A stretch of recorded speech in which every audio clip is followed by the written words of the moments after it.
मैं सिस्टर कामरान इजाज। अगर ਤੁਹਾਡਾ ਕੋਈ ਵੀ ਇਮੀਗ੍ਰੇਸ਼ਨ ਮਸਲਾ ਹੈ, human rights applications, 7 year child applications, stateless applications ਜਾਂ ਈਏ ਐਪਲੀਕੇਸ਼ਨਸ, ਤੁਸੀਂ ਹੁਣ ਹੀ ਮੇਰੇ ਨਾਲ ਰਾਬਤਾ ਕਰੋ 07501010101।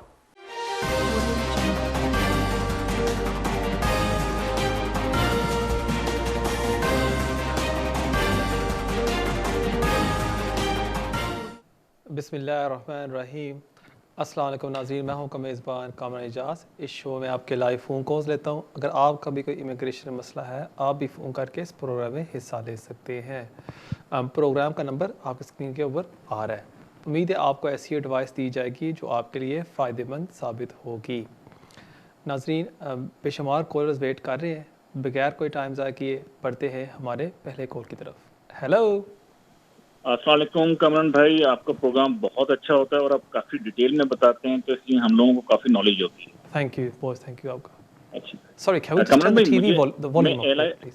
जी, ILR के लिए एप्लीकेशन में मुझे करनी है। जी जी। और जब मैंने फॉर्म सबमिट किया तो मुझे जो डॉक्यूमेंट चेकलिस्ट मुझे मिली, अदर डॉक्यूमेंट्स में दो चीज़ें लिखी हुई हैं। एक तो लिखा हुआ है other evidence reason for absence from the UK, लेकिन कमरान भाई मैंने सॉरी एक मिनट होल्ड करें सर जी, एक मिनट होल्ड करें। Is it, can we just increase the volume slightly? I can't hear the caller, sorry ji. Hello ji Kamran भाई, अब आवाज आ रही है। जी जी अब आ रही है। जब मैंने फॉर्म सबमिट किया, ऑनलाइन कर रहा हूँ मैं, तो उसमें मुझे डॉक्यूमेंट चेकलिस्ट के अंदर मुझे दो सवाल ऐसे आए कि जो डॉक्यूमेंट सबमिट करने हैं एम्प्लॉयर से। नंबर 1 है other evidence reason for absent from the UK. ठीक है भाई, मैंने जितने भी हॉलीडेज पे गया हूँ यूके में, मेरी जो एनुअल लीव थी मैं उसके अंदर रहते हुए गया हूँ। ठीक है, किसी और पर्पज से नहीं गया, सिर्फ मैं अपना टूरिज्म की वजह से मैं गया था यूके से। ठीक है। तो मेरा सवाल है कामरान भाई कि ये जो वो लेटर देंगे या इसकी कोई जरूरत नहीं, क्या इसका मकसद क्या है, इसका मुझे क्या पेश करना चाहिए? एक तो ये है। ठीक है। कामरान भाई, दूसरा ये कि जो मुझे एम्प्लॉयर से लेटर लेना है उसमें ये चीज इंक्लूड करानी है, इसको जैसे जो नॉर्मल लेटर लेना होता है। मैं टियर 2 पे हूँ, टियर 2 जनरल के अंदर। ठीक है। और आपकी एब्सेंस कितने कितने ऐसे की हैं? 90 डेज से ज्यादा तो नहीं है? नहीं कमरान भाई, मैंने हमेशा जो 28 डेज की मेरी एम्प्लॉयर ने मुझे वो की हुई थी, ओके जी जी, मेरी हॉलीडेज, तो उसके अंदर रहते हुए मैंने इस मुल्क से बाहर गया हूँ। तो क्या मुझे कुछ ट्रेवल प्लान बना के देना पड़ेगा, ट्रेवल हिस्ट्री बना के देनी पड़ेगी ये एम्प्लॉयर से? ठीक है, मैं समझ गया। और दूसरा कमेंट भाई ये कि जो मुझे एम्प्लॉयर से लेटर लेना है उसके अंदर क्या क्या चीजें मुझे ऐड करानी होंगी एम्प्लॉयर से, कि मैं ILR के लिए जा रहा हूँ, मैं फॉलो पे भी नहीं हूँ अभी भी, तो मुझे मेरी फुल पे मिल रही है और अबव 35,000 है मेरी सैलरी, 36,000 प्लस है मेरी। ठीक है, मैं समझ गया। बहुत शुक्रिया आपके कॉल का।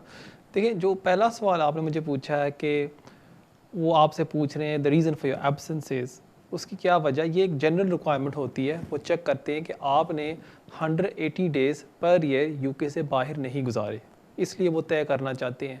अगर आपके एब्सेंस होते 180 से ज़्यादा, फिर वो आपको ILR रिफ्यूज़ कर देते हैं और आपको एक्सटेंशन ग्रांट कर देते हैं। लेकिन आपने मुझे बताया है कि आपके एब्सेंसेस 28 डेज से ज़्यादा नहीं है, इसलिए आपको कोई परेशानी की ज़रूरत नहीं है। जब आप फॉर्म भर रहे होंगे, आप लिख सकते हैं कि just went for a holiday, granted annual leave, और इसमें कोई प्रॉब्लम नहीं होगी। जो दूसरा सवाल आपने मुझसे पूछा है कि आप एम्प्लॉय लेटर में क्या क्या आपको इंक्लूड करना चाहिए, मेनली ये कि आप वहाँ काम कर रहे हैं, आपकी सैलरी कितनी है, और आपकी जो एम्प्लॉयमेंट है वो परमानेंट है। ये 3-4 चीज़ें कंफर्म हो जाए, ये आप लेटर साथ लगा सकते हैं। आपके कॉल का बहुत शुक्रिया। नाज़रीन, बढ़ते हैं हमारे अगले कॉल की तरफ। हेलो। वालेकुम सलाम। जी कामरान भाई, क्वेश्चन है मेरा एक। जी जी, फरमाइए। लिमिटेड लीव टू रिमेन मिली थी फैमिली एंड प्राइवेट लाइफ पे 2 साल पहले। ठीक है। ठीक है। और जब उन्होंने ये दी तो मेरा एक बेटा 20 साल का हो गया था। जी जी। 18 साल का हो गया था। उसको हमारे साथ नहीं दी थी, फिर अलहदा उसका अप्लाई किया तो उसको बाद में मिली एज अ डिपेंडेंट। मैंने शो किया, फिर उन्होंने हमारे साथ ही उसी डेट्स में, उसी एक्सपायरी की, उसको भी दे दी लिमिटेड लीव टू रिमेन। ठीक है। ठीक है। अब क्वेश्चन मेरा ये है कि एक्सटेंशन आ रही है, अब वो 20 साल का हो गया और वो काम भी करता है, तो मैंने पूछना ये था कि हम एज अ डिपेंडेंट उसका अप्लाई करेंगे पूरी फैमिली, या उसका सेपरेट अप्लाई करेंगे? ये ज़रा कंफ्यूजन है, ज़रा क्लियर कर दें प्लीज़। ठीक है, मैं समझ गया। आपके कॉल का बहुत शुक्रिया। आपने मुझे बताया कि आपके बेटे ने सेपरेटली अप्लाई किया था, लेकिन उन्होंने लीव ग्रांट की थी in the same line as you and your wife. मेरे ख्याल में आप पास दो ऑप्शंस हैं, दोनों इस्तेमाल कर सकते हैं। अगर आप चाहते हैं कि एक ही फॉर्म में आपके बेटे को डिपेंडेंट लगाया जाए, वो भी दुरुस्त है, या अगर आप सेपरेट एप्लीकेशन लगाना चाहते हैं बेटे के लिए, वो भी आप कर सकते हैं। मेरे ख्याल में आप उसको साथ डिपेंडेंट लगा दें, वो बेहतर होगा आपके लिए। और मेन चीज़ आपने साबित करनी होगी कि वो आपके साथ अभी भी रह रहा है इन द सेम हाउस होल्ड। ये मेक श्योर करेगा कि इस पॉइंट को आप सेटिस्फाई करते हैं। आपके कॉल का बहुत शुक्रिया। और बढ़ते हैं हमारे अगले कॉल की तरफ। Hello hello hello. जी, अब बड़ी मेहरबानी होगी अगर आप प्लीज़ थोड़ा टीवी का वॉल्यूम कम कर दें और सीधा आप मुझसे सवाल पूछें। Thank you ji. Hello. Hello hello. Hello sir, the volume guys. जी फरमाइए। हेलो। जी जी, लगता है लाइन ड्रॉप हो गई है। बढ़ते हैं हमारे अगले कॉल की तरफ। Hello hello. हेलो, अस्सलाम वालेकुम। जी वालेकुम सलाम कामरान भाई, कैसे हैं आप? ठीक हैं जी शुक्र अल्लाह का। जी फरमाइए। कामरान, मुझे ना दो सवाल थे मेरे, एक मैं अपने लिए और एक मेरी एक फ्रेंड है उनके लिए। मैंने अपना ये पूछना है कि मैं 2011 में स्पाउस वीजे पे आई थी यहाँ पे, जी जी और उसके बाद ये हुआ कि मुझसे जो है ना, तो मैं लाइफ इन यूके नहीं पास कर सकी थी ठीक और है इंग्लिश का, तो मुझे 10 ईयर हुई। ठीक है। थर्ड एक्सटेंशन जा रही है, जी अब जी खत्म होने वाली है, और मैंने अब ये दोनों टेस्ट पास कर लिए हैं। ठीक है। तो मैं अब क्या वो कर सकती हूँ इंडेफिनिट के लिए अप्लाई? आप यूके कब एंटर हुई थी? 2011 में। 2011 में। और आपने जब पिछली एक्सटेंशन अप्लाई की थी उस टाइम आपने 18,600 रिक्वायरमेंट मीट की थी या नहीं? हाँ जी जी। बिल्कुल की थी आपने। हाँ ठीक जी। ठीक है, मैं समझ गया। और दूसरा सवाल आपके दोस्त का क्या है जो आप पूछना चाहती हैं? दूसरा ये मेरी Sorry, फ्रेंड है, volume, वो guys. पेरेंट रूट पे है 10 ईयर पे, जी तो जी वीजा उनको 10 ईयर का, तो थर्ड एक्सटेंशन उन्होंने भी किया। तो वो पूछ रही थी कि क्या मैं इसके मुझे 4 टाइम करनी पड़ेगी एक्सटेंशन, एक और अप्लाई करनी पड़ेगी, या मैं कर सकती हूँ इंडेफिनिट के लिए? अभी वो कौन सी एक्सटेंशन पे तीसरी एक्सटेंशन पर अप्लाई करेगी? अभी अभी तीसरी पे हैं वो, अभी उनकी तीसरी जा रही है। ठीक है। और उसको कौन सी बेस पर वीज़ा मिला था? सॉरी। उनको बच्चों के भी हाथ पे मिला हुआ है, जो है ना, उनके बच्चे ब्रिटिश थे। ठीक है, मैं समझ गया। आपके कॉल का बहुत शुक्रिया। जो पहला सवाल आपने मुझसे पूछा है कि आप एंटर हुई थी इन 2011 ऑन अ स्पाउस वीज़ा, और क्योंकि आप पास नहीं कर सकी लाइफ इन द यूके और इंग्लिश लैंग्वेज टेस्ट, उसकी वजह से उन्होंने आपको एक्सटेंशन ग्रांट कर दी। अभी आपने बताया कि आपने वो दोनों टेस्ट पास कर लिए हैं। क्या अब आप अप्लाई कर सकती हैं for indefinite leave to remain या नहीं? हाँ जी, आप बिल्कुल कर सकती हैं, लेकिन मेरी आपसे एक एडवाइस ये होगी कि मेक श्योर कर लें कि आपको उन्होंने 10 ईयर रूट पर नहीं लगा दिया। अब आप यूजुअली ये होता है कि अगर आप इनकम रिक्वायरमेंट नहीं मीट कर रहे होते, आपको वो स्विच कर देते हैं टू द 10 ईयर रूट। अब आपने मुझे बताया कि जब आपने अप्लाई किया था पिछली एक्सटेंशन, आप इनकम रिक्वायरमेंट मीट कर रही थी। बेस्ट चीज़ क्या होगी कि आप अपनी फ़ाइल होम ऑफिस से मंगा लें, सब्जेक्ट एक्सेस रिपोर्ट, और वहाँ आप चेक कर सकते हैं कि उन्होंने आपको कौन से रूट पर लगाया हुआ है। इससे ये फ़ायदा होगा कि आपके पैसे ज़ाया नहीं होंगे। अब दूसरा सवाल जो आपने मुझे पूछा है कि आपकी फ्रेंड को वीज़ा ग्रांट किया गया था on the basis of her children, अब वो तीसरी एक्सटेंशन के लिए अप्लाई करेंगी, क्या वो अभी अप्लाई कर सकती हैं for indefinite leave to remain या नहीं? नहीं, वो अप्लाई नहीं कर सकती, क्योंकि उनको 10 ईयर रूट पर लगाया हुआ है, और जब ही उनके 10 ईयर्स कंप्लीट होंगे फिर ही जाके उनको indefinite leave to remain grant की जाएगी। अगर वो उनके पास होती सोल रिस्पॉन्सिबिलिटी, क्योंकि आपने मुझे बताया कि उनके बच्चे ब्रिटिश हैं, फिर जब वो अपनी दूसरी एक्सटेंशन के लिए अप्लाई करती, वो स्विच कर सकती थी टू द 5 ईयर रूट। लेकिन अब तो वो तीसरी एक्सटेंशन के लिए अप्लाई करेंगी, इसलिए कोई फ़ायदा नहीं है कि वो स्विच करें, क्योंकि उनको 10 साल बाद ही मिलेगा indefinite leave to remain. I hope that answers your question. नाजरीन, एक ब्रेक का वक्त होता जाता है, लेकिन ब्रेक से जाने से पहले आपको मैं अपना ईमेल एड्रेस बताता जाऊँ, keijaz@me.com। अगर आप मुझसे रब्ता करना चाहते हैं या मुझसे मिलना चाहते हैं, आप ईमेल के थ्रू मुझे कांटेक्ट कर सकते हैं। और हमेशा की तरह मैं आपको दरख्वास्त करता हूँ कि अगर आप सोशल मीडिया पर जाएँ और वहाँ भी आप मुझे फॉलो कर सकते हैं और वहाँ भी मैं मज़ीद अपडेट्स देता रहता हूँ। नाज़रीन, कहीं नहीं जाना, मिलते हैं ब्रेक के बाद।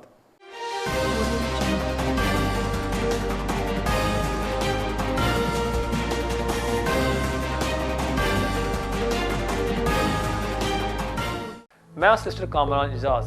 अगर तुहाडा कोई भी इमिग्रेशन मसला है, human rights applications, 7 year child applications, stateless applications या ईए एप्लीकेशंस, तुसी हुण ही मेरे नाल राब्ता करो 075 01 01 01 01।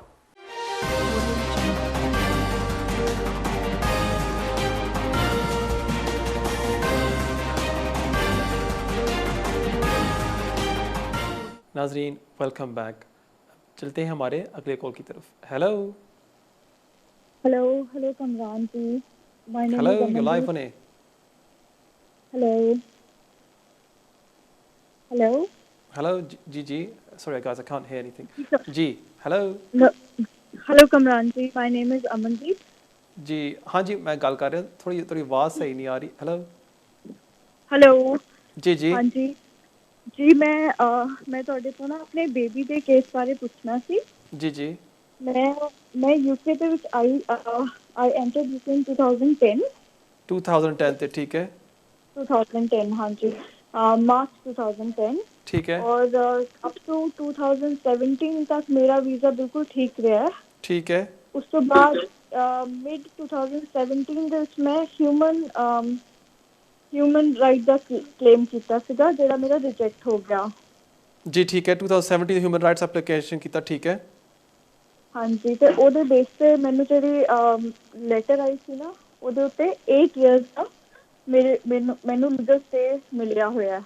सॉरी आवाज़ ਮੇਰਾ नहीं आ 8 रही, sorry I can't hear guys. Hello जी ਜੀ ਮੇਰਾ 8 ਇਅਰਸ ਦਾ ਲੀਗਲ ਸਟੇ ਹੈ। ठीक है ਤੇ ਉਸ ਤੋਂ ਬਾਅਦ ਮੇਰੀ ਫਾਈਲ ਹਜੇ ਹੋਮ ਆਫਿਸ ਦੇ ਵਿੱਚ ਲੱਗੀ ਹੋਈ ਹੈ ਇਸ ਟਾਈਮ। अच्छा एंड मेरा बेबी मार्च 2021 मतलब next 9 months he is turning 5 year old. ठीक है ਤੇ ਮੈਨੂੰ ਇਹ ਪੁੱਛਣਾ ਸੀਗਾ ਕਿ ਯੂਕੇ ਦੇ ਵਿੱਚ ਕੋਈ 5 ਈਅਰ ਦਾ ਰੂਲ ਹੈ ਜਿਹਦੇ ਵਿੱਚ ਮੇਰੇ ਬੇਬੀ ਨੂੰ ਸਟੇਟ ਪਾਸਪੋਰਟ ਮਿਲ ਜਾਏ, ਬ੍ਰਿਟਿਸ਼ ਪਾਸਪੋਰਟ। ठीक ਤੁਸੀਂ ਬੱਚੇ ਦਾ ਇੰਡੀਅਨ ਪਾਸਪੋਰਟ ਬਣਾ ਦਿਆ ਹੋਇਆ ਹੈ, ਨਹੀਂ ਬਣਾਇਆ? ਨਹੀਂ, ਬੇਬੀ ਕਿਤੇ ਵੀ ਰਜਿਸਟਰਡ ਨਹੀਂ ਹੈ, ਉਹਨੇ ਕੋਈ ਨੈਸ਼ਨੈਲਿਟੀ ਕਲੇਮ ਨਹੀਂ ਕੀਤੀ, ਉਹਦਾ ਕੋਈ ਪਾਸਪੋਰਟ ਨਹੀਂ ਹੈ ਹਜੇ ਤੱਕ। ठीक है मैं समझ ਉਹਦਾ गया ਸਿਰਫ ਬਰਥ ਸਰਟੀਫਿਕੇਟ ਠੀਕ ਹੈ ਮੈਂ ਸਮਝ ਗਿਆ, ਬਹੁਤ ਸ਼ੁਕਰੀਆ ਤੁਹਾਡੇ ਕੋਲ ਦਾ। ਹਾਂਜੀ, ਅਗਰ ਤੁਸੀਂ ਚਿੱਠੀ ਲੈ ਸਕਦੇ ਹੋ ਇੰਡੀਅਨ ਹਾਈ ਕਮਿਸ਼ਨ ਤੋਂ, ਜੋ ਕਨਫਰਮ ਕਰ ਸਕਦਾ ਹੈ ਕਿ ਤੁਹਾਡਾ ਬੱਚਾ ਸਟੇਟਲੈਸ ਹੈ, ਔਰ ਅਗਰ ਤੁਹਾਡਾ ਬੱਚਾ 5 ਸਾਲ ਦਾ ਹੋ ਜਾਂਦਾ ਹੈ, ਫਿਰ ਤੁਸੀਂ ਅਪਲਾਈ ਕਰ ਸਕਦੇ ਹੋ ਆਪਣੇ ਬੱਚੇ ਵਾਸਤੇ for nationality as a British child. ਬਹੁਤ ਸ਼ੁਕਰੀਆ ਤੁਹਾਡੇ ਕੋਲ ਦਾ। ਉਹ ਵਰਦੇ ਹਾਂ ਸਾਡੇ ਅਗਲੇ ਕੋਲ ਤਰਫ। ਹੈਲੋ हेलो हेलो अस्सलाम वालेकुम। वालेकुम सलाम जी। जी फरमाइए, आप लाइव होने रहे। जी ये कमरान साहब हैं? जी बोल रहे हैं जी, फरमाइए। अच्छा कमरान साहब, मैं आपसे बात करना चाहता हूँ।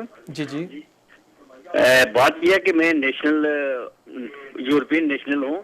जी तो मैं यहाँ से, मेरा यहाँ सेटल स्टेटस भी है। ठीक है तो मुझे अगर बुलाना पड़े अपनी वाइफ को वहाँ से, मैं अगर मेरी वाइफ जो डेथ होगी, अगर मैं दोबारा शादी करूँ तो उसको बुलाना चाहूँ, तो क्या उसके कानून है? आप यूरोपियन नेशनल हैं या पाकिस्तानी नेशनल? ना, मैं यूरोपियन नेशनल हूँ। ठीक है मैं समझ गया। आपके कॉल का बहुत शुक्रिया।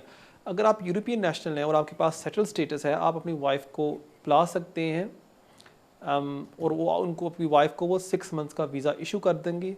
और जैसे आपकी वाइफ यहाँ एंटर हो जाती है, उसके बाद वो अप्लाई कर सकती हैं फॉर ए रेजिडेंस कार्ड या प्री सेटल स्टेटस।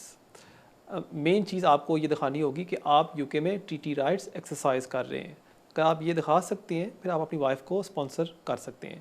आपके कॉल का बहुत शुक्रिया। और बढ़ते हैं हमारे अगले कॉल की तरफ। हेलो जी फरमाइए। जी सर, मैं बात करना चाहता हूँ वकील साहब से पूछना। जी वकील साहब बोल रहे हैं जी, फरमाइए।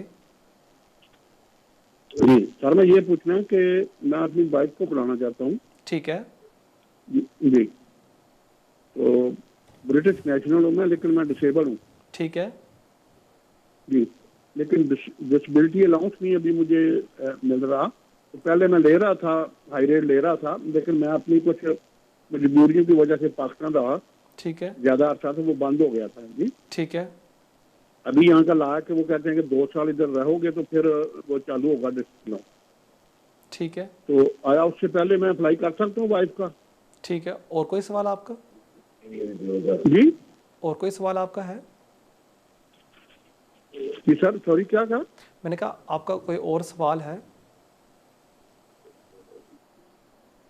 लगता है। अच्छा, जो सवाल आपने मुझसे पूछा है कि आपको डिसेबिलिटी अलाउंस मिलती थी लेकिन वो स्टॉप हो चुकी है और आप अपनी वाइफ को स्पॉन्सर करना चाहते हैं एज अ स्पाउस, अगर आप अभी अप्लाई करना चाहते हैं आपको दिखाना होगा कि आप 18,600 रिक्वायरमेंट मीट कर रहे हैं या आपके अकाउंट में सेविंग्स हैं जिस की बेस के ऊपर आप अपनी वाइफ को स्पॉन्सर कर सकते हैं। सो ये 2 रूट्स हैं आपके पास अभी, या तो आप काम दिखाएं या आपके पास सेविंग्स हों आपके बैंक अकाउंट में जो कम से कम आपके अकाउंट में 6 माह से होने चाहिए।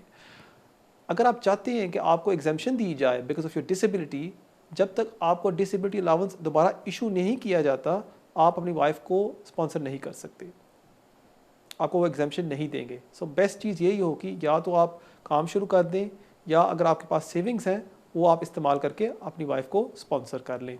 बहुत शुक्रिया आपके कॉल का और बढ़ते हैं हमारे अगले कॉल की तरफ। हेलो जी, हेलो जी। हेलो जी, फरमाइए। कामरान साहब, अस्सलाम वालेकुम। वालेकुम सलाम। कामरान भाई, वो इस तरह के मेरा बेटा एक तो डिपेंड करता मेरे ते तो उहदे वास्ते वो अकाउंट विच पैसे भेजना जरूरी है। एक चीज तो ये है ਤੁਸੀਂ यूरोपीयन नैशनल हो? मैं यूरोपियन नेशनल हाँ जी। हाँ जी। बच्चा थोड़ा कितने साल का है? बच्चा 26 साल का। 26 साल का, ठीक है जी। और जी ठीक है, और कोई सवाल ਤੁਹਾਡਾ? दूजा सवाल है कि मेरी भतीजी है तो उसदे अपने एक दा आ गया इंडेफिनिट कार्ड जेड़ा तो एक दा हाले कोई नहीं आया, हालांकि 2 क्लियर होना कीते लेकिन वेट ही कर रहे हैं। ਉਹਨਾਂ ਕੀ ਅਪਲਾਈ ਕੀਤਾ ਹੈ? Settle status? ਉਹਨਾਂ 5 ਸਾਲ ਵਾਸਤੇ ਜਿਹੜਾ ਉਹ ਵੀ ਇੰਡੀਪੈਂਡੈਂਟ डिपेंड ਕਰਦੇ ਸਨ ਆਪਣੇ ਫਾਦਰ ਤੇ ਤਾਂ ਫਿਰ ਉਹ ਵੇਟ ਕਰ ਰਹੇ ਨਾਲੇ ਤੱਕ ਕੋਈ ਨਹੀਂ ਉਹਨਾਂ ਦਾ ਕੋਈ ਕਾਰਡ ਛੜਾ ਇੱਕ ਦਾ ਆ ਗਿਆ ਬੇਟੀ ਦਾ, ਦੂਜੀ ਦਾ ਨਹੀਂ ਆਇਆ। ਠੀਕ ਹੈ, ਮੈਂ ਸਮਝ ਗਿਆ। ਬਹੁਤ ਸ਼ੁਕਰੀਆ ਤੁਹਾਡੇ ਕੋਲ ਦਾ। ਠੀਕ ਹੈ, ਜਿਹੜਾ ਪਹਿਲਾ ਸਵਾਲ ਤੁਸੀਂ ਮੈਨੂੰ ਪੁੱਛਿਆ ਹੈ ਕਿ ਤੁਸੀਂ ਆਪਣੇ ਬੇਟੇ ਨੂੰ ਬੁਲਾਉਣਾ ਚਾਹੁੰਦੇ ਹੋ ਤਾਂ ਉਹਦੇ ਵਾਸਤੇ ਡਿਪੈਂਡੈਂਸੀ ਦਿਖਾਣੀ ਹੋਏਗੀ ਜਾਂ ਨਹੀਂ? ਹਾਂਜੀ ਬਿਲਕੁਲ ਤੁਹਾਨੂੰ ਦਿਖਾਣੀ ਪਏਗੀ ਕਿਉਂਕਿ ਤੁਹਾਡਾ ਬੇਟਾ 21 ਸਾਲ ਤੋਂ ਉੱਪਰ ਹੈ। ਇਸ ਵਾਸਤੇ ਤੁਹਾਨੂੰ ਦਿਖਾਣਾ ਹੋਏਗਾ ਕਿ ਤੁਹਾਡਾ ਬੇਟਾ ਤੁਹਾਡੇ ਉੱਪਰ ਡਿਪੈਂਡੈਂਟ ਹੈ। ਅਗਰ 21 ਸਾਲ ਤੋਂ ਨੀਚੇ ਹੁੰਦਾ ਫਿਰ ਡਿਪੈਂਡੈਂਸੀ ਦਿਖਾਉਣ ਦੀ ਜ਼ਰੂਰਤ ਨਹੀਂ ਹੋਣੀ ਸੀ। ਜੋ ਦੂਸਰਾ ਸਵਾਲ ਤੁਸੀਂ ਮੈਨੂੰ ਪੁੱਛਿਆ ਹੈ ਕਿ ਤੁਹਾਡੀ ਭਤੀਜੀ ਨੇ ਅਪਲਾਈ ਕੀਤਾ ਹੈ ਪ੍ਰੀ ਸੈਟਲ ਸਟੇਟਸ ਵਾਸਤੇ, ਉਹਦਾ ਅਜੇ ਤੱਕ ਵੀਜ਼ਾ ਨਹੀਂ ਆਇਆ, ਇਹਦੇ ਵਿੱਚ ਕੋਈ ਪਰੇਸ਼ਾਨੀ ਦੀ ਗੱਲ ਨਹੀਂ। ਥੋੜੀ ਜਿਹੀ ਡਿਲੇਸ ਚੱਲ ਰਹੀਆਂ ਨੇ ਹੋਮ ਆਫਿਸ ਦੇ ਵਿੱਚ। ਮੈਨੂੰ ਇਨਸ਼ਾਅੱਲਾ ਉਮੀਦ ਹੈ ਕਿ ਹੋਰ 1-2 ਮਹੀਨੇ ਵਿੱਚ ਉਹਦਾ ਵੀ ਵੀਜ਼ਾ ਆ ਜਾਏਗਾ। ਬਹੁਤ ਸ਼ੁਕਰੀਆ ਤੁਹਾਡੇ ਕੋਲ ਦਾ। ਉਹ बढ़ते हैं साढ़े अगले कॉल तरफ। हेलो अस्सलाम वालेकुम कामरान साहब। वालेकुम सलाम। हाँ जी कामरान साहब, आपसे पूछना है 2010 में मेरी वाइफ और मेरी बेटी मेरे डिपेंडेंट के तौर पे इस कंट्री में आए थे। उस वक्त मैं स्टूडेंट स्टेटस था। ठीक है। और मुझे 2007 में ब्रिटिश पासपोर्ट मिल गया था। 2017 में, सॉरी जी 2017 में। अब मेरी वाइफ का और मेरी बेटी का 10 ईयर की ना लोग रेजिडेंसी की बेस पे इंडेफिनिट अप्लाई करना है। ठीक है, ठीक है। मगर अब कुछ किसी से पूछा है, वो कह रहे हैं कि वाइफ का तो इंडेफिनिट अप्लाई होएगा, मगर बेटी मेरी उस वक्त जब आई थी 3 साल की थी, अब वो शी 13 ईयर ओल्ड ना। ठीक है। तो वो कह रहे हैं कि उसका डायरेक्ट से पासपोर्ट आप अप्लाई कर सकते हो। आपसे यही पूछना था कि बेटी का पासपोर्ट डायरेक्ट से अप्लाई करने के लिए मैं एलिजिबल हूँ? बेटी कहाँ पैदा हुई थी, यूके में या पाकिस्तान में? नहीं, पाकिस्तान में। ठीक है। 3 साल की जब आई थी तो 10 साल, अब 13 साल की हो गई है, तो अब उनको 10 साल की बेस पे उनका बेटी का और उनका इंडेफिनिट अप्लाई करना था। मगर जबकि कुछ कह रहे हैं कि आप वाइफ का तो इंडेफिनिट अप्लाई करो, मगर बेटी का डायरेक्ट से पासपोर्ट अप्लाई करो। मैं समझ गया। बहुत शुक्रिया आपके कॉल का। देखिए, पहली बात तो है कि आपकी वाइफ अप्लाई कर सकती हैं for indefinite leave to remain क्योंकि अभी उनको हो गए 10 साल। सो वो तो इशू हमारा सॉल्व हो गया। जो सवाल आपने मुझसे पूछा है कि अगर आप अपनी बेटी का अप्लाई कर सकते हैं डायरेक्ट पासपोर्ट, नहीं, आपकी बेटी को पहले अप्लाई करना होगा for indefinite leave to remain अपनी मदर के साथ, और जब उसको वो मिल जाए 1 साल बाद वो अप्लाई कर सकती हैं फॉर ब्रिटिश नेशनैलिटी। अब यहाँ कोई लोग कहते हैं कि आप अप्लाई कर सकते हैं, वो असल में बात कर रहे होते हैं नेशनलिटी लॉज में एक है डिस्क्रेशन कि अगर मदर को है इनडेफिनिट लीव टू रिमेन और फादर ब्रिटिश है, आप बच्चे के लिए अप्लाई कर सकते हैं, लेकिन उनके होम ऑफिस के डिस्क्रेशन है, ज़रूरी नहीं है कि वो आपको ग्रांट करें। और most times home office nationality application को रिफ्यूज़ कर देती है और कहती है कि नहीं, बच्ची को अप्लाई करें पहले इनडेफिनिट और फिर हम ग्रांट करेंगे आपको ब्रिटिश नेशनलिटी। और यहाँ रिस्क भी ये होता है कि अगर आप फौरी तौर पर अप्लाई कर भी देते हैं बच्ची के लिए, वो रिफ्यूज़ कर देंगे और आपके पैसे ज़ाया जाएंगे। इसलिए जिस ट्रैक पर आपकी बेटी को उन्होंने लगाया हुआ है वही उसको फॉलो करें। अभी इंडेफिनिट लीव टू रिमेन के लिए अप्लाई करें, उसके बाद आप बच्ची का नेशनलिटी का एप्लीकेशन डालें। बहुत शुक्रिया आपके कॉल का, और बढ़ते हैं हमारे अगले कॉल की तरफ। हेलो अस्सलाम वालेकुम सर। वालेकुम सलाम। सर कामरान सर, मैं भी आपके टीवी में प्रोग्राम देख रही थी तो मैंने फिर नंबर डायल कर दिया और आई एम लकी कि मेरा नंबर मिल भी गया।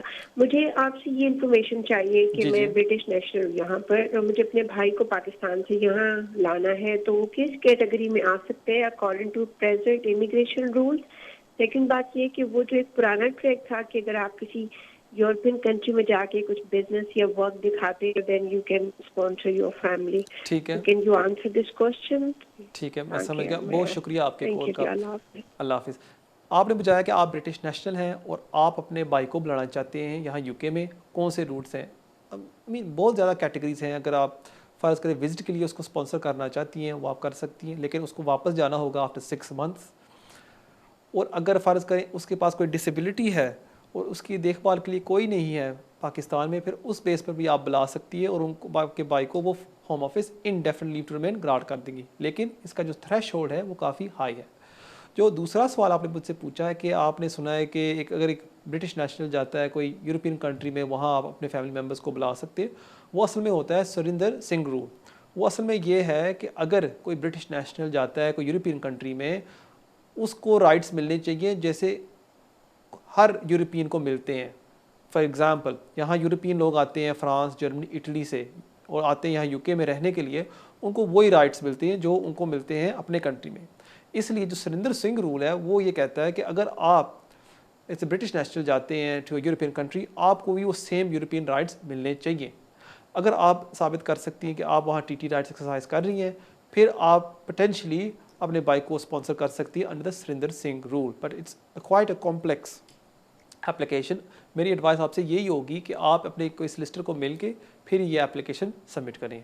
बहुत शुक्रिया आपके कॉल का, और बढ़ते हैं हमारे अगले कॉल की तरफ। हेलो हेलो हेलो, अस्सलाम वालेकुम, you live on air. Sir मैं पता करना सीगा कि न्यू एप्लीकेशन होम ऑफिस ਲੈਣ ਲੱਗ ਗਿਆ। सॉरी, ਕਿਹੜਾ एप्लीकेशन ਤੁਸੀਂ ਪਾਇਆ ਹੈ? मैं ब्रिटिश चाइल्ड पे एप्लीकेशन करनी है। ब्रिटिश ਕਿਹੜੀ ਚਾਈल्ड ਦੀ एप्लीकेशन? ठीक है, ये हाँ जी, तो नई एप्लीकेशन जा रही है या अभी नहीं? ठीक है। और कोई सवाल ਤੁਹਾਡਾ? नहीं और नहीं है। ठीक है, बहुत शुक्रिया ਤੁਹਾਡੇ कॉल ਦਾ। देखो होम ऑफिस ਦੀ एप्लीकेशन ਅਜੇ ਵੀ ਜਾ ਰਹੀਆਂ। ਇਹ ਗਲਤ ਫਹਿਮੀ ਸੀ ਕਿ ਕਲਾਇੰਟ ਸੋਚ ਰਹੇ ਸਨ ਕਿ ਨਹੀਂ ਹੋਮ ਆਫਿਸ ਬੰਦ ਹੋ ਗਿਆ। ਹੋਮ ਆਫਿਸ ਮਾਰਚ ਤੋਂ ਚੱਲਦਾ ਰਿਹਾ, ਇੱਕ ਦਿਨ ਬੰਦ ਨਹੀਂ ਹੋਇਆ। ਹੁਣ ਪ੍ਰੋਬਲਮ ਹੈ ਕਿ ਜਿਹੜੇ ਹੋਮ ਆਫਿਸ ਦੇ ਸੈਂਟਰਸ ਨੇ ਜਿੱਥੇ ਤੁਸੀਂ ਆਪਣੇ ਡਾਕੂਮੈਂਟਸ ਜਮ੍ਹਾਂ ਕਰਾਉਣ ਜਾਂਦੇ ਹੋ ਉਹ ਬੰਦ ਹੋਏ ਨੇ, ਉਹ ਹਲੇ ਤੱਕ ਅਜੇ ਖੁੱਲੇ ਨਹੀਂ। ਲੇਕਿਨ ਹੋਮ ਆਫਿਸ ਕੀ ਕਰ ਰਿਹਾ ਹੈ, ਕੋਈ ਐਪਲੀਕੇਸ਼ਨਸ ਵਿੱਚ ਉਹ ਰਿਕੁਐਸਟ ਕਰ ਰਿਹਾ ਕਿ ਤੁਸੀਂ ਸਾਨੂੰ ਡਾਕੂਮੈਂਟਸ ਈਮੇਲ ਕਰ ਦਿਓ। ਇਸ ਵਾਸਤੇ ਅਗਰ ਤੁਸੀਂ ਸੋਚ ਰਹੇ ਹੋ ਕਿ ਤੁਸੀਂ ਬੱਚੇ ਦੀ ਬੇਸ ਤੇ ਐਪਲੀਕੇਸ਼ਨ ਪਾਉਣਾ ਚਾਹੁੰਦੇ ਹੋ, ਬਿਹਤਰ ਹੋਏਗਾ ਕਿ ਤੁਸੀਂ ਫੌਰੀ ਤੌਰ ਤੇ ਪਾ ਦਿਓ, ਕਿਉਂਕਿ ਹੁਣ ਅੱਜ ਕੱਲ੍ਹ ਹੋਮ ਆਫਿਸ ਨੇ ਸ਼ੁਰੂ ਕਰ ਦੇਣਾ ਕਿ ਤੁਸੀਂ ਵਾਪਸ ਆਓ ਰਿਪੋਰਟਿੰਗ ਤੇ, ਔਰ ਲੋਕਾਂ ਨੂੰ ਡਿਟੇਨ ਵੀ ਕਰਨਾ ਸ਼ੁਰੂ ਕਰ ਦੇਣਾ। ਆਪਣੇ ਆਪ ਨੂੰ ਸੇਫ ਰੱਖਣ ਵਾਸਤੇ ਬੈਸਟ ਚੀਜ਼ ਇਹ ਹੀ ਹੋਏਗੀ ਕਿ ਤੁਸੀਂ ਜਲਦੀ ਐਪਲੀਕੇਸ਼ਨ ਆਪਣੀ ਪਾ ਦਿਓ। बहुत शुक्रिया ਤੁਹਾਡੇ कॉल का। नाजरीन, नेक्स्ट कॉल जाने से पहले एक ब्रेक का वक्त होता जाता है हमारा, और मेरा ईमेल आपकी स्क्रीन के अभी आ रहा होगा keijaz@me.com। इस पर आप मुझे कांटेक्ट कर सकते हैं। और हमेशा की तरह मैं आपको दरख्वास्त करता हूँ कि प्लीज़ इस प्रोग्राम को आप लाइक करें, शेयर करें सोशल मीडिया के ऊपर, और अपने दोस्तों को भी बताएं कि इसको प्रोग्राम को देखते रहें। Thank you very much for your support. नाजरीन, कहीं नहीं जाना, मिलते हैं ब्रेक के बाद।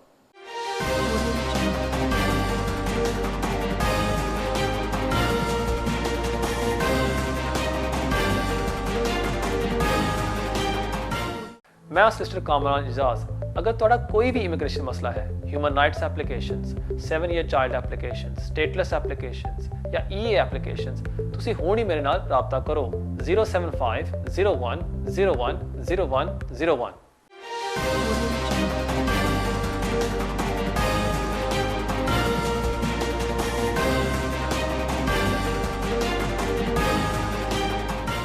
नाज़रीन वेलकम बैक। अब बढ़ते हैं हमारे अगले कॉल की तरफ। हेलो हेलो हेलो जी, फरमाइए। हाँ जी, सत श्री अकाल जी। हेलो, सत श्री अकाल जी। मैं पूछना सीगा। हेलो, आवाज आ रही ਤੁਹਾਨੂੰ ਜੀ? जी, थोड़ी आवाज थोड़ी सही नहीं आ रही। ਹੋਣਾ ਹੀ ਤੁਹਾਨੂੰ। ਹੈਲੋ जी जी जी, गल करो जी। ਹਾਂਜੀ, ਮੈਂ ਪੁੱਛਣਾ ਸੀਗਾ ਕਿ ਜਿੱਦਾਂ ਅਸੀਂ ਨਾ ਸਟੇਟਲੈਸ ਬੱਚੇ ਦੇ ਸਿਰ ਤੇ ਸਾਨੂੰ ਪੇਪਰ ਮਿਲੇ ਸੀਗੇ, ਹੈਨਾ? ਠੀਕ ਹੈ। ਤੇ ਨਾ ਅਸੀਂ ਨਾ ਆਪਣੇ ਪੇਰੈਂਟਸ ਨੂੰ ਸਪਾਂਸਰ ਕਰਨਾ ਸੀਗਾ ਇੱਥੇ ਵਿਜ਼ਿਟ ਵੀਜ਼ੇ ਤੇ। ਠੀਕ ਹੈ। ਤੇ ਉਹਨਾਂ ਕੋ ਉੱਥੇ ਨਾ ਫੰਡ ਸ਼ੋ ਕਰਾਉਣ ਨੂੰ ਨਹੀਂ, ਮਤਲਬ ਕਿ ਜਿੱਦਾਂ ਮੈਂ ਹੀ ਪੈਸੇ ਭੇਜਦਾ ਉਹੀ ਸੇਵਿੰਗ ਆ ਉਹਨਾਂ ਤੋਂ। ਹਾਂਜੀ, ਠੀਕ ਹੈ। ਤੇ ਉਹਨਾਂ ਦਾ ਵੀਜ਼ਾ ਲੱਗ ਸਕਦਾ? ਘਰ ਵੈਸੇ ਪ੍ਰੋਪਰਟੀ ਸਾਡੇ ਕੋਲ ਹੈਗੀ, ਸਾਡਾ ਘਰ ਦਾ ਤੇ ਸਾਡੇ ਕੋਲ ਪਲਾਟ ਹੈ 1-2। ਠੀਕ ਹੈ। ਹਾਂਜੀ, ਤੇ ਬਾਕੀ ਸਾਡੀ ਸੈਲਰੀ ਵੀ ਇੱਥੇ ਗੁੱਡ ਆ, ਵਧੀਆ। ਦੋਵੇਂ ਹਸਬੈਂਡ ਵਾਈਫ ਅਸੀਂ ਗੁੱਡ ਕੰਮ ਕਰਦੇ ਹਾਂ ਤੇ ਵਧੀਆ ਸਾਡੀ ਕੋਲ ਜਿੱਦਾਂ ਜੋਬ ਵਧੀਆ ਸਾਡੇ ਕੋਲ। ਠੀਕ ਹੈ। ਔਰ ਤੁਸੀਂ ਪੁੱਛਣਾ ਚਾਹੁੰਦੇ ਰਿਕੁਆਇਰਮੈਂਟ ਕੀ ਹੈ? ਜੇ ਅਸੀਂ ਅਪਲਾਈ ਕਰੀਏ ਤੇ ਉਹਨਾਂ ਦਾ ਵੀਜ਼ਾ ਲੱਗ ਜਾਏਗਾ ਜੀ? ਠੀਕ ਹੈ, ਮੈਂ ਸਮਝ ਗਿਆ। ਬਹੁਤ ਸ਼ੁਕਰੀਆ ਤੁਹਾਡੇ ਕੋਲ। ਦੇਖੋ, ਜਦੋਂ ਕੋਈ ਵੀ ਬੰਦਾ ਅਪਲਾਈ ਕਰਦਾ ਹੈ ਪਾਕਿਸਤਾਨ, ਇੰਡੀਆ, ਬੰਗਲਾਦੇਸ਼, ਗਾਨਾ, ਇਹਨਾਂ ਮੁਲਕਾਂ ਤੋਂ, ਹੋਮ ਆਫਿਸ ਦੇਖਦੀ ਹੈ ਕਿ ਇਹ ਹਾਈ ਰਿਸਕ ਨੇ ਐਪਲੀਕੈਂਟਸ ਔਰ ਇਹ ਵਾਪਸ ਨਹੀਂ ਜਾਣਗੇ। ਇਹਦੇ ਵਾਸਤੇ ਸਾਨੂੰ ਇੱਕ ਹਾਈ ਥ੍ਰੈਸ਼ਹੋਲਡ ਹੁੰਦਾ ਹੈ ਜਿਹਨੂੰ ਸਾਨੂੰ ਸੈਟਿਸਫਾਈ ਕਰਨਾ ਹੁੰਦਾ ਹੈ, ਔਰ ਸਾਨੂੰ ਕਾਫੀ ਜ਼ਿਆਦਾ ਪ੍ਰੂਫ ਲਗਾਉਣਾ ਪੈਂਦਾ ਹੈ ਕਿ ਜਦੋਂ ਵੀ ਕੋਈ ਬੰਦਾ ਇਹਨਾਂ ਮੁਲਕਾਂ ਤੋਂ ਅਪਲਾਈ ਕਰਦਾ ਹੈ। ਹੁਣ ਤੁਸੀਂ ਮੈਨੂੰ ਦੱਸਿਆ ਕਿ ਤੁਹਾਡੇ ਕੋਲ ਲੀਵ ਹੈ, ਬੱਚੇ ਦੀ ਪੈਸੇ ਤੁਹਾਨੂੰ ਮਿਲਿਆ ਹੈ, ਅਪਲਾਈ ਤੁਸੀਂ ਜ਼ਰੂਰ ਕਰ ਸਕਦੇ ਹੋ। ਹੁਣ ਮੇਨ ਚੀਜ਼ ਹੋਏਗੀ ਕਿ ਤੁਹਾਨੂੰ ਤਾਂ ਦਿਖਾਉਣਾ ਹੋਏਗਾ ਕਿ ਤੁਸੀਂ ਉਹਨਾਂ ਦਾ ਖਰਚਾ ਉਠਾ ਸਕਦੇ ਹੋ ਔਰ ਤੁਹਾਡੇ ਕੋਲ ਜਗ੍ਹਾ ਹੈ ਉਹਨਾਂ ਨੂੰ ਰੱਖਣ ਵਾਸਤੇ, ਉਹ ਤਾਂ ਤੁਸੀਂ ਪੂਰਾ ਕਰ ਲਿਆ। ਆਬਜੈਕਸ਼ਨ ਹਮੇਸ਼ਾ ਵਿਜ਼ਿਟ ਦੀ ਆਉਂਦੀ ਹੈ ਕਿ ਹੋਮ ਆਫਿਸ ਇਹ ਕਹਿੰਦੀ ਹੈ ਕਿ ਜਿਹੜਾ ਐਪਲੀਕੈਂਟ ਹੈ, ਅਗਰ ਅਸੀਂ ਉਹਨੂੰ ਐਂਟਰ ਕਰਨ ਦਿੱਤਾ UK ਦੇ ਵਿੱਚ, ਉਹ ਵਾਪਸ ਨਹੀਂ ਜਾਏਗਾ। ਇਹਦੇ ਵਾਸਤੇ ਤੁਹਾਡੇ ਮਮ ਡੈਡ ਨੂੰ ਦਿਖਾਉਣਾ ਹੋਏਗਾ ਕਿ ਉਹਨਾਂ ਕੋਲ ਟਾਈਜ਼ ਨੇ ਇੰਡੀਆ ਦੇ ਵਿੱਚ। ਉਹਦੇ ਵਾਸਤੇ ਤੁਸੀਂ ਦਿਖਾ ਸਕਦੇ ਹੋ ਕਿ ਅਗਰ ਉਹਨਾਂ ਦੀ ਕੋਈ ਆਮਦਨੀ ਆ ਰਹੀ ਹੈ, ਮਿਸਾਲ ਤੌਰ 'ਤੇ ਕੋਈ ਪੈਨਸ਼ਨ, ਜਾਂ ਅਗਰ ਉਹਨਾਂ ਦੇ ਨਾਂ 'ਤੇ ਕੋਈ ਜ਼ਮੀਨ ਹੈ, ਉਹ ਤੁਸੀਂ ਲਗਾ ਸਕਦੇ ਹੋ। ਉਹ ਤੁਸੀਂ ਉਹਨਾਂ ਨੂੰ ਐਕਸਪਲੇਨ ਕਰ ਸਕਦੇ ਹੋ ਕਿ ਦੇਖੋ ਜੀ, ਮੇਰੇ ਪੇਰੈਂਟਸ ਇਤਨੇ ਸਾਲਾਂ ਤੋਂ ਰਹਿ ਰਹੇ ਨੇ, ਪੂਰੀ ਜ਼ਿੰਦਗੀ ਇੰਡੀਆ ਦੇ ਵਿੱਚ, ਉਹ ਖਾਲੀ ਮੈਨੂੰ ਵਿਜ਼ਿਟ ਕਰਨਾ ਚਾਹੁੰਦੇ ਨੇ ਔਰ ਉਹ ਵਾਪਸ ਚਲੇ ਜਾਣਗੇ। ਉਹਨਾਂ ਦਾ ਮਕਸਦ ਇਹ ਨਹੀਂ UK ਆਉਣ ਦਾ ਕਿ ਉਹ ਇੱਥੇ ਓਵਰਸਟੇ ਹੋਣਗੇ। ਉਹ ਮੈਨੂੰ ਉਮੀਦ ਹੈ ਕਿ ਉਹ ਤੁਹਾਡੇ ਪੇਰੈਂਟਸ ਨੂੰ ਵੀਜ਼ਾ ਗ੍ਰਾਂਟ ਕਰ ਦੇਣਗੇ। ਔਰ ਇੱਕ ਹੋਰ ਚੀਜ਼ ਵੀ ਮੈਂ ਤੁਹਾਨੂੰ ਦੱਸਾਂਗਾ ਕਿ ਅਗਰ ਤੁਸੀਂ ਸੋਚ ਰਹੇ ਹੋ ਅਪਲਾਈ ਕਰਨ ਨੂੰ, ਬੈਸਟ ਚੀਜ਼ ਹੋਏਗੀ ਕਿ ਤੁਸੀਂ ਇੱਥੇ ਕੋਈ ਸਲਿਸਟਰ ਕੋਲੋਂ ਅਪਲਾਈ ਕਰੋ, ਕਿਉਂਕਿ ਜਦੋਂ ਤੁਸੀਂ ਕੋਈ ਕੰਸਲਟੈਂਟ ਇਸਤੇਮਾਲ ਕਰਦੇ ਹੋ ਇੰਡੀਆ ਜਾਂ ਪਾਕਿਸਤਾਨ ਦੇ ਵਿੱਚ, ਉਹਨਾਂ ਨੂੰ ਕੋਈ ਪਤਾ ਨਹੀਂ ਹੁੰਦਾ UK ਇਮੀਗ੍ਰੇਸ਼ਨ ਲਾਜ਼ ਦਾ, ਔਰ ਉਹ ਗਲਤੀਆਂ ਕਰ ਦਿੰਦੇ ਨੇ। ਔਰ ਇੱਕ ਦਫਾ ਇੱਕ ਆਬਜੈਕਸ਼ਨ ਲੱਗ ਜਾਏ, ਉਹਨੂੰ ਹਟਾਉਣਾ ਬਹੁਤ ਮੁਸ਼ਕਿਲ ਹੋ ਜਾਂਦਾ ਹੈ। ਬਹੁਤ ਸ਼ੁਕਰੀਆ ਤੁਹਾਡੇ ਕੋਲ ਦਾ। नाज़रीन, बढ़ते हैं साढ़े अगले कॉल तरफ। हेलो हेलो, अस्सलाम वालेकुम। वालेकुम सलाम। जी जी, मैंने पूछना था, 9 मंथ हो गए नेशनलिटी के लिए अप्लाई किया, कोई रिस्पॉन्स नहीं आया, कोई कुछ नहीं उन्होंने बताया अभी तक।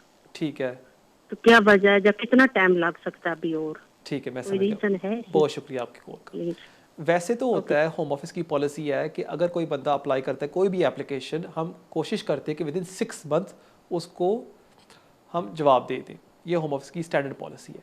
कभी कभी होता है कि इस पर ज़्यादा टाइम भी लग जाता है, और इसकी वजह ये होती है कि एक केस वर्क के पास ज़्यादा एप्लीकेशंस आ जाती हैं और वो पीछे पड़ जाते हैं, और इस वजह से एप्लीकेशंस डिले हो जाते हैं। और ये भी आजकल वजह है कि आपको पता है कि कोरोना वायरस की वजह से होम ऑफिस में बहुत ज़्यादा डिलेज़ हो रही है। अब आपको हो गए 9 मंथ्स। एक तो आप ये कर सकते हैं कि अपने सिस्टर के थ्रू एक चिट्ठी लिखा सकते हैं कि होम ऑफिस को पूछें कि इतने माह हो गए आपने हमें जवाब नहीं दिया, प्लीज़ इसको एक्सपेडाइट करें। और मुझे उम्मीद है कि वो आपको रिस्पॉन्स देंगे कि वो कहाँ तक पहुँचे आपके एप्लीकेशन के साथ। यहाँ कोई फ़िक्र करने की बात नहीं है कि आप समझती हैं कि उन्होंने आपके एप्लीकेशन को जानबूझ के होल्ड पर लगा दिया या कोई चेक्स कर रहे हैं, ऐसी कोई बात नहीं है। वैसे होता है कि हर केस वर्कर के साथ साथ वो डिपेंड होता है कि उनका कितना वर्कलोड है। इसलिए आप एक लेटर लिख लें, और मुझे उम्मीद है कि वो आपको एक रिस्पॉन्स ज़रूर देंगे। बहुत शुक्रिया आपके कॉल का और बढ़ते हैं हमारे अगले कॉल की तरफ। Hello Hello. you're live on air. Okay. Hello. Hi. Hello, Mr. Kamran. It's Amit speaking. How you doing? I have a question because it's regarding my parents. Like they got the ILA indefinitely to enter back in 2014. Okay. Yeah? And since then they have been staying here with me. But what happened is like they are out of the country for more than 800 days now, and I need to apply for their naturalization. So what is the best way to do that? Okay. So they got And ILR. when can I do it? So when did they get ILR? ILR they got back in 2014 in October as a dependent. Okay, as got my dependent. Yeah. Okay. And they've been outside of the country for how many days? 800 days Oh, wow. outside the EU. Yeah. And It's because there are a couple of what happened is like it's my grandnan. She passed away, and then my mom and dad has to stay back, and my mom's brother he passed away. Right. So they had to stay back in India. And are you a European national? No, I'm a British citizen. So they got as an adult dependent relative indefinitely. Yeah, that's right. Yeah. Okay, and you want to apply now for ILR for them? No, I already have the ILR. Sorry, I need British their, nationality. Naturalization, citizenship. Yep, UK all right, I citizenship. got it. Thank you very much for your call. Yeah. Right. Okay, no problem. Thanks.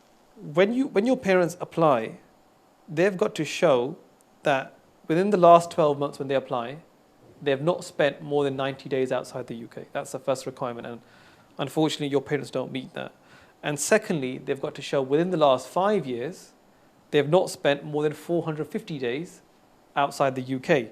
Now, you've informed me they've spent over 700 days. So, if they were to submit an application, more likely than not, the application would get refused. Because the Home Office would argue, look, what was the reason for you to spend so much time outside? I mean, you can argue there were exceptional circumstances. However, it is unlikely the Home Office will apply discretion in your parents' case. The best thing would be is if your parents enter back into the UK and then after 5 years, once they've met the residency requirements, they've not spent more than 450 days within the past 5 years outside the UK, when they meet that, that's when they apply for nationality. I hope that answers your question. Thank you very much. नाज़रीन बढ़ते हैं साढ़े अगले call तरफ. Hello. Hello sir, अस्सलाम वालेकुम. वालेकुम सलाम. ओके सर, मेरे दो क्वेश्चन ਆ. ਇੱਕ ਸਰ ਮੇਰਾ ਬੇਟਾ 13 ਈਅਰ 올ਡ ਆ, 3 ਈਅਰ ਉਹਨੂੰ ਇੱਥੇ ਆਏ ਨੂੰ ਹੋਏ ਯੂਕੇ ਵਿੱਚ. 13 ਸਾਲ ਦਾ ਸੌਰੀ. 13 ਸਾਲ ਦਾ. ਜੀ ਠੀਕ ਹੈ. 3 ਸਾਲ ਆਏ ਨੂੰ ਹੋ ਗਏ ਆ. ਅਸੀਂ ਸਿਟੀਜ਼ਨ ਲਈ ਕਦੋਂ ਅਪਲਾਈ ਕਰ ਸਕਦੇ ਆ, ਕਦੋਂ ਮਿਲ ਸਕਦੀ ਉਹਨੂੰ? ਠੀਕ ਹੈ. ਤੇ ਦੂਸਰਾ ਕੁਐਸਚਨ ਸਰ ਮੇਰਾ ਇਹ ਹੈ ਕਿ ਜਿਸ ਤਰ੍ਹਾਂ ਮੈਂ ਆਪਣੀ ਸਿਸਟਰ ਦਾ ਇੰਡੀਆ ਅਪਲਾਈ ਕਰਨਾ ਚਾਹੁੰਦੀ ਹਾਂ ਵਿਜ਼ਿਟ ਵੀਜ਼ੇ ਤੇ, ਅਸੀਂ ਹੁਣ ਕਰ ਸਕਦੇ ਹਾਂ ਇਸ ਟਾਈਮ? ਠੀਕ ਹੈ. ਜੇ ਤੁਹਾਡਾ ਜੋ ਬੇਟਾ ਹੈ ਉਹਨੂੰ ਇਨਡੈਫਿਨਿਟ ਮਿਲ ਗਿਆ ਹੋਇਆ ਹੈ? ਉਹ ਡਿਪੈਂਡੈਂਟ ਆ ਸਾਡੇ ਪਰ. ਡਿਪੈਂਡੈਂਟ ਹੈ ਤੁਹਾਡੇ ਉੱਪਰ. ਤੁਹਾਡੇ ਕੋਲ ਤੁਸੀਂ ਕੀ ਹੈ, ਤੁਹਾਡੇ ਕੋਲ ਕਿਹੜਾ ਵੀਜ਼ਾ ਹੈ? ਅਸੀਂ ਯੂਰਪੀਅਨ ਸਿਟੀਜ਼ਨ ਆ. ਤੁਸੀਂ ਯੂਰਪੀਅਨ ਸਿਟੀਜ਼ਨ ਆ ਸਾਡੇ ਕੋਲ. ਠੀਕ ਹੈ. ਔਰ ਤੁਹਾਡੇ ਕੋਲ ਕੀ ਹੈ, ਪੀਆਰ ਹੈ, ਕੀ ਹੈ? ਸਾਡੇ ਕੋਲ ਰੈਜ਼ੀਡੈਂਸ ਕਾਰਡ ਹੈ, permanent residence card. Permanent resident ਤੁਹਾਡਾ, ਠੀਕ ਹੈ ਜੀ. ਔਰ ਤੁਹਾਡਾ ਬੇਟਾ ਕਿਦੋਂ ਐਂਟਰ ਹੋਇਆ ਸੀ? ਉਹਨਾਂ ਨੂੰ 3 ਸਾਲ ਹੋ ਗਏ ਆ. 3 ਸਾਲ ਬੇਟੇ ਨੂੰ ਐਂਟਰ ਹੋ ਗਿਆ. ਔਰ ਹੋਮ ਆਫਿਸ ਨੇ ਉਹਨੂੰ ਕੀ ਇਸ਼ੂ ਕੀਤਾ ਸੀ? ਅਸੀਂ ਹੋਮ ਆਫਿਸ ਨੂੰ ਅਸੀਂ ਕੀ ਇਸ਼ੂ ਕੀਤਾ ਸੀ? ਨਹੀਂ, ਹੋਮ ਆਫਿਸ ਨੇ ਤੁਹਾਡੇ ਬੇਟੇ ਨੂੰ ਕੀ ਇਸ਼ੂ ਕੀਤਾ ਹੋਇਆ ਹੈ? ਉਹਨਾਂ ਨੇ ਪਰਮਾਨੈਂਟ ਰੈਜ਼ੀਡੈਂਸ ਕਾਰਡ ਦਿੱਤਾ ਸਰ. ਠੀਕ ਹੈ, ਮੈਂ ਸਮਝ ਗਿਆ. ਬਹੁਤ ਸ਼ੁਕਰੀਆ ਤੁਹਾਡੇ ਕੋਲ ਦਾ. ਦੇਖੋ, ਜੋ ਰੂਲਸ ਹੁੰਦੇ ਨੇ ਉਹ ਇਹ ਕਹਿੰਦੇ ਨੇ ਨੈਸ਼ਨੈਲਿਟੀ ਦੇ ਕਿ ਅਗਰ ਬੱਚਾ 13 ਸਾਲ ਤੋਂ ਉੱਪਰ ਹੋਵੇ, ਉਹਨੂੰ ਕਮ ਸੇ ਕਮ 2 ਸਾਲ ਯੂਕੇ ਦੇ ਵਿੱਚ ਰਹਿਣਾ ਹੋਣਾ ਚਾਹੀਦਾ ਹੈ, ਔਰ ਫਿਰ ਉਹ ਅਪਲਾਈ ਕਰ ਸਕਦਾ ਹੈ ਨੈਸ਼ਨੈਲਿਟੀ ਵਾਸਤੇ. ਹੁਣ ਤੁਸੀਂ ਮੈਨੂੰ ਦੱਸਿਆ ਕਿ ਤੁਹਾਡੇ ਬੇਟੇ ਨੂੰ ਹੋ ਗਏ ਨੇ ਆਈ ਥਿੰਕ 3 ਸਾਲ. ਇਸ ਵਾਸਤੇ ਇਹ ਰਿਕੁਆਇਰਮੈਂਟ ਤੁਹਾਡਾ ਬੇਟਾ ਮੀਟ ਕਰਦਾ ਹੈ ਔਰ ਉਹ ਅਪਲਾਈ ਕਰ ਸਕਦਾ ਹੈ ਨੈਸ਼ਨੈਲਿਟੀ ਵਾਸਤੇ. ਔਰ ਮੈਨੂੰ ਪੂਰੀ ਉਮੀਦ ਹੈ ਕਿ ਉਹ ਤੁਹਾਡੇ ਬੇਟੇ ਨੂੰ ਗ੍ਰਾਂਟ ਕਰ ਦੇਣਗੇ ਬ੍ਰਿਟਿਸ਼ ਨੈਸ਼ਨੈਲਿਟੀ. ਬਹੁਤ ਸ਼ੁਕਰੀਆ ਤੁਹਾਡੇ ਕੋਲ ਦਾ. ਨਾਜ਼ਰੀਨ बढ़ते हैं साढ़े अगले कॉल तरफ. Hello. Hello sir, thank you so much for taking the call. You're welcome. Sir, I'm here in the UK from last 4.5 years, and my term on ICT2 Tier 2 visa expires in 15th May 2021. Okay. मेरा question आपको ये है कि my son has to appear for his Year 11 exam, which are going to happen in July or August of 2021. July, August. Okay. which means मेरा visa तब तक खत्म हो जाएगा. मैं कैसे उसको एग्जाम दिलवा सकता हूँ? बस मुझे इतना पूछना है आपसे. ठीक है, मैं समझ गया आपके कॉल का. बहुत शुक्रिया.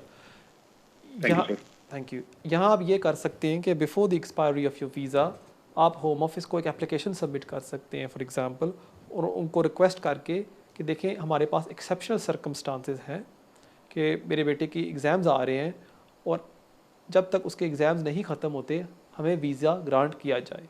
एंड इन दीज सर्कमस्टांसेस काफ़ी दफ़ा होम ऑफिस ने डिस्कशन इस्तेमाल की है और मुझे उम्मीद है कि आपको और आपके बेटे को वो एक्सटेंशन ग्रांट कर देंगे। बहुत शुक्रिया आपके कॉल का, और बढ़ते हैं हमारे अगले कॉल की तरफ। Hello hello, good evening sir. Good evening sir, मैं ਇੱਥੇ यूके ਵਿੱਚ ਸਟੂਡੈਂਟ ਹਾਂ ਤੇ ਮੇਰੇ ਹਸਬੰਡ ਦਾ ਥੋੜੇ 2 ਮਹੀਨੇ ਪਹਿਲਾਂ ਡਿਪੈਂਡੈਂਟ ਵੀਜ਼ਾ ਲੱਗਾ ਹੈ, ਬਟ ਲੋਕਡਾਊਨ ਦੇ ਕਰਕੇ ਉਹਨਾਂ ਦਾ ਹੁਣ ਵੀਜ਼ਾ ਐਕਸਪਾਇਰ ਹੋ ਚੁੱਕਾ ਹੈ ਤੇ ਅਸੀਂ ਕਾਫੀ ਵੀ ਪਾਈਆਂ ਹੈ ਹੋਮ ਆਫਿਸ ਨੂੰ, ਬਟ ਉਹਦਾ ਹਜੇ ਤੱਕ ਕੋਈ ਰਿਪਲਾਈ ਨਹੀਂ ਆਇਆ ਤੇ ਮੈਂ ਥੋੜੀ ਕਨਫਿਊਜ਼ ਹਾਂ ਕਿ ਸਾਨੂੰ ਦੁਬਾਰਾ ਵੀਜ਼ਾ ਲੈਣਾ ਪਏਗਾ ਜਾਂ ਦੁਬਾਰਾ 30 ਡੇ ਮਤਲਬ ਜੋ ਵੀਜ਼ਾ ਐਕਸਪਾਇਰ ਹੋ ਚੁੱਕਾ ਹੈ ਉਹੀ ਮਿਲੇਗਾ। ਤੁਹਾਡੇ ਹਸਬੰਡ ਦਾ ਵੀਜ਼ਾ ਐਕਸਪਾਇਰ ਕਿਦੋਂ ਹੋਇਆ ਸੀ? नहीं, वीजा नहीं एक्सपायर होया, विग्नेटी स्टिकर जो होता है ना वो एक्सपायर हुआ है। अच्छा, मैं समझ गया। अच्छा, उसने डिपेंडेंट होके एंटर होना था यहाँ यूके में। हाँ जी। मैं समझ गया मैं समझ गया। बहुत शुक्रिया ਤੁਹਾਡੇ ਕੋਲ ਦਾ। ਅਗਰ ਤੁਸੀਂ ਆਨਲਾਈਨ ਜਾਓ ਉੱਥੇ ਹੋਮ ਆਫਿਸ ਨੇ ਇੱਕ ਈਮੇਲ ਦਿੱਤਾ ਹੋਇਆ ਹੈ ਜਿੱਥੇ ਤੁਸੀਂ ਈਮੇਲ ਕਰ ਸਕਦੇ ਹੋ ਕਿ ਹੋਮ ਆਫਿਸ ਨੂੰ ਕਿ ਪਲੀਜ਼ ਮੈਨੂੰ ਦੁਬਾਰਾ ਇਸ਼ੂ ਕੀਤਾ ਜਾਵੇ ਵਿਜਨੈਟ, और वो इशू कर देंगे और ਤੁਹਾਡੇ ਹਸਬੰਡ ਕੋਲ ਐਂਡ ਆਫ ਦ ਈਅਰ ਤੱਕ ਉਹ ਆ ਸਕਦਾ ਹੈ, ਉਹਦੇ ਪਾਸ ਟਾਈਮ ਹੈ ਟਰੈਵਲ ਕਰਨ ਵਾਸਤੇ। ਵੈਸੇ ਹੋਮ ਆਫਿਸ ਦੀ ਪਾਲਿਸੀ ਹੁੰਦੀ ਹੈ ਕਿ ਤੁਹਾਨੂੰ ਵਿਦਿਨ 30 ਡੇਜ਼ ਐਂਟਰ ਹੋਣਾ ਹੁੰਦਾ ਹੈ, ਲੇਕਿਨ ਕਿਉਂਕਿ ਤੁਹਾਡੇ ਹਸਬੰਡ ਨੂੰ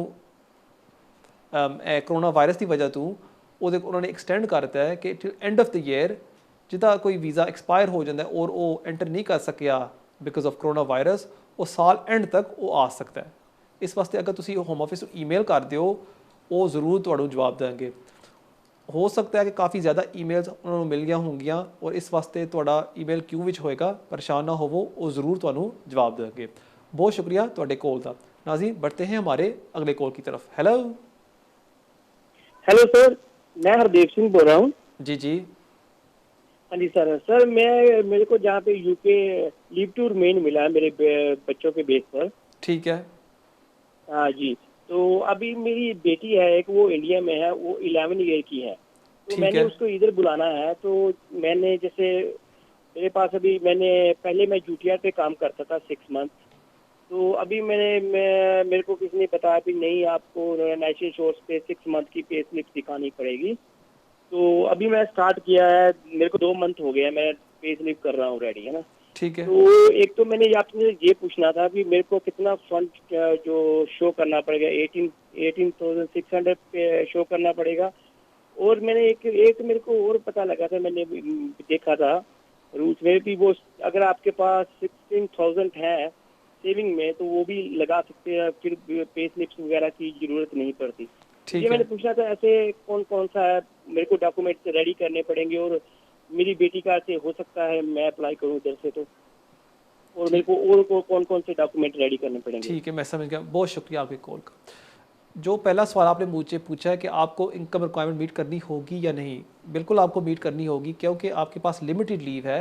आपको दिखाना होगा कि आप 18,600 कमा रहे हैं, so you must satisfy that. अगर आप ब्रिटिश नेशनल होते और आप अपने बच्ची को या बच्चे को बुलाना चाहते, फिर आपको 18,600 रिक्वायरमेंट नहीं मीट करनी होती। जब आप बच्चे को स्पॉन्सर करना चाहते हैं आपको दिखाना होता है मेंटेनेंस रिक्वायरमेंट आप फुलफिल करते हैं, so that's a different requirement. But because you have limited leave, आपको साबित करना होगा कि आप 18,600 कमा रहे हैं। जो दूसरा सवाल आपने मुझे पूछा है कि आपने सुना है कि अगर आपके पास 16,000 हो आप उसको इस्तेमाल कर सकते हैं सेविंग्स। होम ऑफिस की जो पॉलिसी है वो ये है कि अगर आपके पास सेविंग्स हैं आप इस्तेमाल कर सकते हैं, लेकिन ओनली दैट अमाउंट जो 16,000 के बाद है। सो फॉर एग्ज़ाम्पल अगर आपके पास हैं 20,000 pound in your bank account, आप खाली 4,000 पाउंड इस्तेमाल कर सकते हैं to meet the income requirement, और उसको भी आपने डिवाइड करना होता है 2.5 के साथ। सो अगर आपके पास 20,000 पाउंड है बैंक अकाउंट में और उसका अगर आप कैलकुलेशन करें, सो 4,000 पाउंड डिवाइड बाय 2.5 जो अमाउंट है वो आप साथ इस्तेमाल कर सकते हैं to meet the income requirement. अगर आप टोटली सेविंग्स पर जाना चाहते हैं, you must have in your account 62,500 pounds. अगर उसको आप डिवाइड करें by 2.5 that will give you 18,600। I hope that answers your question. और बढ़ते हैं हमारे अगले कॉल की तरफ। नहीं नाज़रीन, ये हमारा आखिरी सवाल था आज के लिए। उम्मीद है आपको आज का प्रोग्राम पसंद आया होगा। आप सब से मैं ये दरख्वास्त करता हूँ कि प्लीज़ इस प्रोग्राम को शेयर करें, लाइक करें सोशल मीडिया के ऊपर। अगर आप अभी जाएं फेसबुक के ऊपर, आप वहाँ मुझे फॉलो कर सकते हैं। अब जाने से पहले मैं आपको अपना ईमेल देता जाऊँ जो आ रहा है अभी आपके स्क्रीन के ऊपर, keijaz@me.com। इस पर भी आप मुझे कांटेक्ट कर सकते हैं। नाज़रीन, बहुत शुक्रिया आपका। अगर अल्लाह ताला ने ज़िंदगी दी, इंशाल्लाह हमारी मुलाकात होगी अगले हफ्ते इसी टाइम 6 से लेके 7 बजे तक, सिर्फ़ और सिर्फ वीनस टीवी पर। अस्सलाम वालेकुम।